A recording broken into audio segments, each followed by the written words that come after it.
안녕하세요. 오늘은 부신경절종에 대한 이야기와 함께 암 진단비 보험금 보상 과정에서 발생할 수 있는 문제점에 대해 이야기해 보려고 합니다. 부신경절종, 혹시 들어보셨나요? 부신경절종은 신경 내 분비계에 발생하는 희귀한 종양입니다. 주로 부신에서 발생하지만 신경계의 다른 부위에서도 나타날 수 있죠. 부신경절종은 대부분 양성으로 진단되지만 경우에 따라 악성, 즉 암으로 진행될 수 있습니다.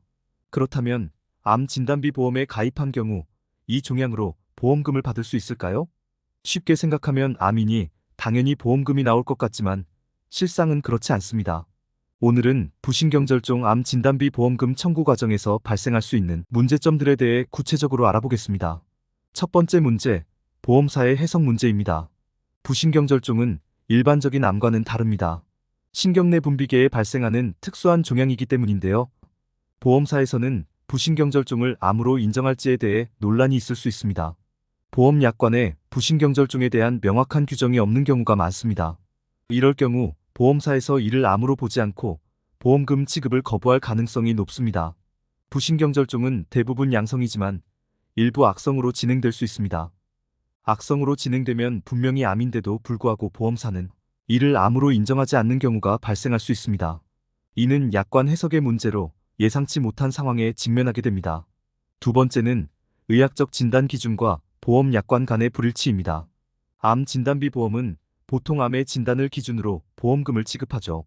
하지만 의학계와 보험사 간의 암의 정의나 진단 기준이 다를 수 있습니다. 부신경절종의 경우 의학적으로는 악성 종양으로 간주될 수 있지만 보험사의 약관에서는 이 종양이 암의 범주에 포함되지 않는다고 해석될 수 있습니다. 보험 약관은 종종 종양의 진행 상태나 악성 여부를 기준으로 암을 정의합니다. 부신경절종처럼 양성과 악성의 경계가 모호한 경우 보험사에서는 이를 암으로 인정하지 않을 수 있는 겁니다. 그래서 보험금을 청구할 때 보험사와의 분쟁이 생길 가능성이 커집니다. 세 번째 문제는 심사 과정의 복잡성 및 시간 지연입니다. 부신경절종은 희귀 질환입니다. 그래서 보험사에서는 이를 확인하기 위해 추가적인 서류나 의학적 소견을 요구하는 경우가 많습니다. 이러한 요구가 많아지면 보험금 지급이 지연되기 시작합니다. 특히 악성 부신경절종의 경우 확진을 위해 여러 번의 검사가 필요하고 시간이 걸립니다. 그동안 환자는 보험금 청구 절차가 지체되는 상황을 겪게 됩니다. 보험사는 이 복잡한 과정을 이유로 보험금 지급을 미루거나 거부하는 경우도 있습니다. 이런 상황은 환자에게 경제적 부담을 가중시키죠. 네 번째로는 보험금 지급 거부 및 분쟁 가능성입니다. 가장 큰 문제는 보험사가 보험금 지급을 거부하는 경우인데요.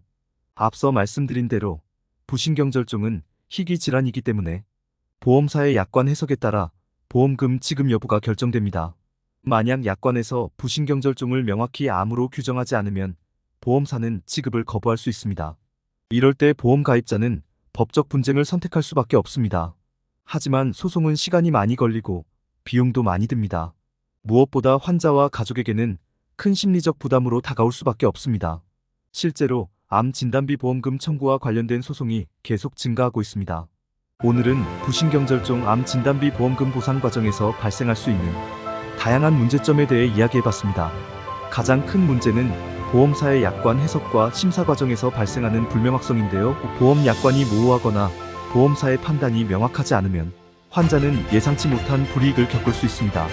이와 같은 문제를 예방하려면 보험 가입 전 약관을 꼼꼼히 확인하고 필요시 전문가의 도움을 받아야 합니다. 더불어 보험사 역시 희귀암에 대한 명확한 기준을 마련해 환자들이 적절한 보상을 받을 수 있도록 해야겠죠. 오늘 영상이 도움이 되셨다면 좋아요와 구독 부탁드립니다. 감사합니다.